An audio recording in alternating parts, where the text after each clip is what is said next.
Yo par, mula pagkabata up until today, lasagna na ng Greenwich ang pinakapaborito ko. As in top 1 talaga. Kaya sinubukan kong gayahin to sa bahay. Ilalagay ko na lang pala sa screen yung mga exact measurements ng mga ingredients na ginamit ko. Kung gusto nyo pala ng Italian flavor, ilagay nyo lahat yung tomato paste. Pero advice ko kalahati na lang para di masyado maasim. Pansin nyo ba? Kulay orange yung sauce ng Greenwich. Ang sikreto doon ay maglalagay lang kayo ng generous amount of cheese then mag-add ng all-purpose cream. Basically, parang hinalo mo na agad yung bechamel sa sauce. Sa bechamel, parang gumawa ka lang ng gravy dito. Kaso milk and cheese ang gagamitin.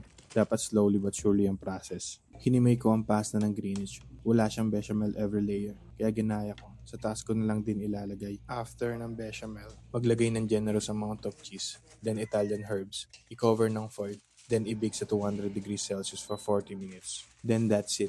Meron na tayong homemade Greenwich lasagna. Perfect na perfect to sa mga handaan kaya subukan nyo.